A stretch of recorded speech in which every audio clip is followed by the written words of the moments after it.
And back inside our temporary sports center studio, I'm Corey Warren with some breaking news out of Calgary. The Calgary Flames have fired general manager Jay Feaster. The announcement is going on right now. Let's get you to Calgary. Thank you for assembling on short notice. I always say this. We tend to take this for granted, but we make these personnel moves and everyone has to scramble their schedule to accommodate us. We don't take that for granted, so thank you. This morning, I relieved Jay Feaster and John Weisbrod of their duties as general manager and assistant general manager, respectively, of the Calgary Flames. I'm going to serve as acting general manager until a new GM is hired, but that search has already begun. We have received permission to interview one candidate already. We will seek permission to interview several others later today. I did not come here to be the general manager. I am not going to be the general manager other than for a short time. A couple words about Jay. Jay's a good man, and he did his best here. He's a good person. And his fingerprints are going to be on this team for many years with players that he brought here like Sean Monahan and other players. So I want to thank Jay for his hard work here and wish him well in the future. But my job when I came here was to assess the organization. I spent the first 60 days essentially reviewing the track record of the team in terms of trading and drafting, evaluating the staff, evaluating the players, evaluating the farm team, and reaching a conclusion and making a report to Ken King and to the ownership group regarding my conclusions and where I thought we needed to go as a team to take the next step. And my conclusion was that we needed to make a change to get to the next level. And that's why today we took the steps we took and the search has begun. There will be no further changes. I'm very happy with the coaching staff. I think sometimes when you make a change like this, the instantaneous reaction is, okay, who's next? There will be no further changes. The coaching staff, front office staff, training staff, even if a new GM comes in, these coaches are going to coach this team through the year. I've promised them that. So I'm very happy with the way the team works. I'm very happy with the job the coaching staff has done. We need to figure out a way to hold some of these leads and convert some of these leads into W's. But in terms of the team's work ethic and the role that the young players have been given, I'm very pleased with the coaching staff. So, questions, please. Brian, why now did you make this choice? I needed this much. As I said when I took the job, I told Ken, it's going to take, you can't come in and evaluate an organization from outside. If you want to do it thoroughly, it's going to take 60, 75 days.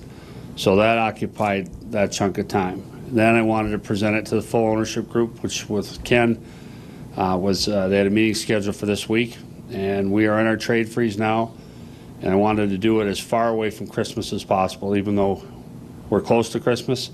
As soon as this decision was reached and sold to ownership, I wanted it done. Why then was Jay and John, in your opinion, not the gentleman to lead this franchise forward? Why did you come to that conclusion? Well, I think that there's only two ways to answer that question. And one way is to duck it, and the other way is to throw rocks at somebody. I can go back and analyze, I think the general manager's job consists of a certain number of discrete, very distinct tasks. One is putting your staff together. One is trades, and there are three kinds of trades. There are futures trades, there are standard trades, and then there's selling trades, deadline trades. You can go back and evaluate those, and you can reach your own conclusion whether we receive full value in those deals. You can evaluate our drafts and see whether we did the best we could in those drafts. Obviously, I reached the conclusion that we haven't. And so I'm not shoveling dirt on people. You guys want to dissect all these things, please do it. But I'm not going to do it. Jay's my friend. Today's it's not fun firing a friend. I've had to do it a few times. It's not fun. Sure, his end of it's less fun, but it's not fun. Brett, you mentioned when you got the job that you looked around the pro leagues in North America and you thought this would work. Was that not the personnel, just the way the management setup was? You thought it was going to work back then? Yes, and I think Jay did his best to make it work. We got along just fine, as far as interacting on a day-to-day basis. But that's, my job here is, this is all about having a parade. You know, it seems very distant on a day like today. You know, our team's struggling. We're near the bottom of the standings. And the guy's standing up here talking about titles, and people are saying, man, this guy needs a urine test. But that's what this is about. I wouldn't have come here if that wasn't the ultimate goal. And I have to look at the steps that have been taken and figure out what's the best way for us to get on that path. And I've reached the conclusion that we need to make this change.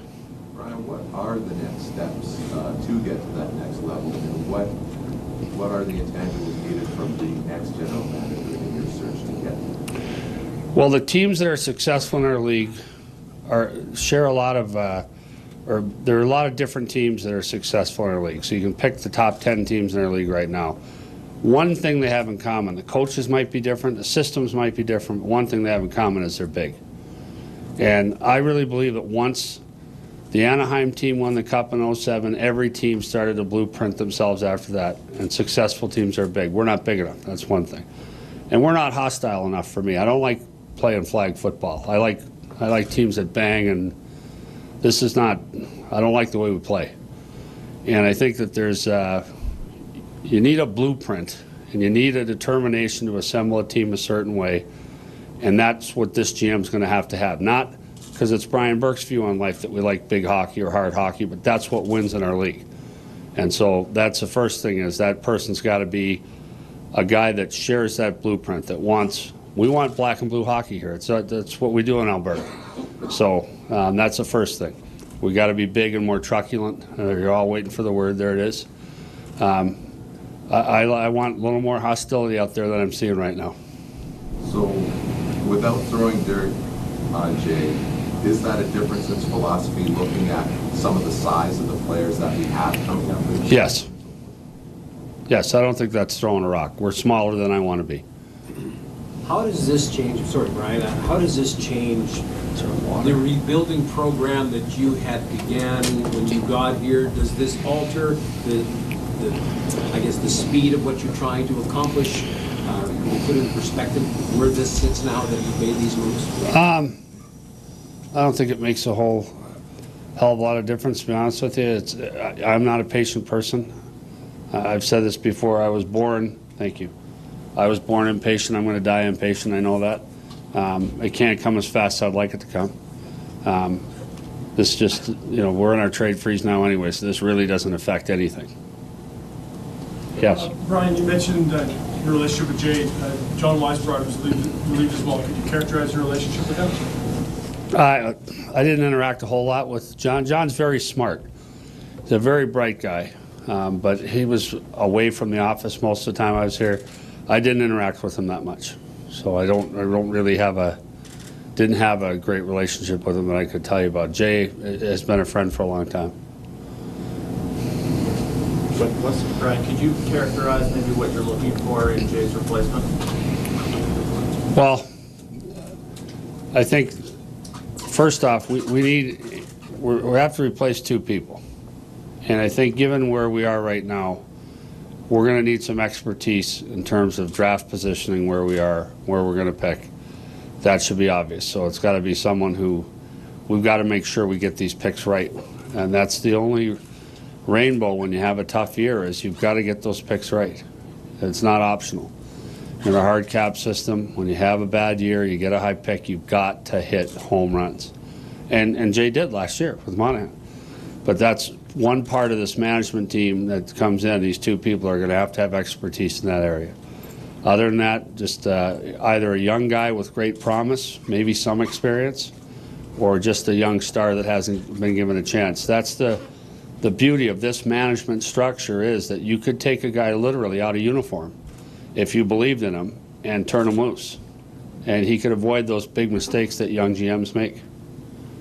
How important? I was going to ask Brian, is this an attempt to speed up the organization's rebuild, number one? Number two, what about Craig Conroy's situation? Well, Craig Conroy's not going anywhere, if that's what you mean. I mean, is he being, I'm not promoting anyone today either. I mean, this is a case where we're going to make do with what we have till we sort this out, but there will be no other changes in terms of, I think what the job they gave Craig, he's doing very well. I think he's a natural teacher. I think it's a great fit for him.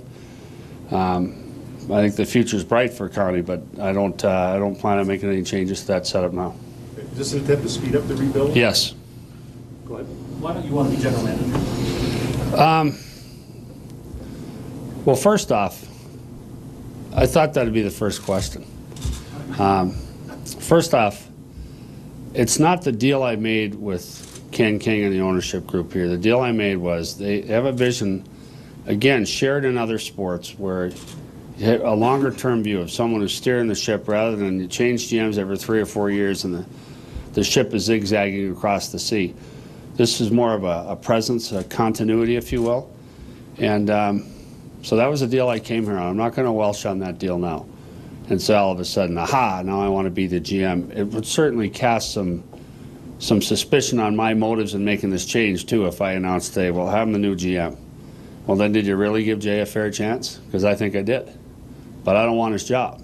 So I think it validates that process a little bit. It's not the deal that I made with ownership and with Ken when I came here, and I'm prepared for this role. I laughed when Buffalo opened up and someone said, oh, Brian's going to go after that job. I mean, I'm a Calgary Flame. And in this role, I want to be a Calgary Flame for a long time. That means the next order of business is putting the general manager in here who can get us where we need to be. Right, Leslie.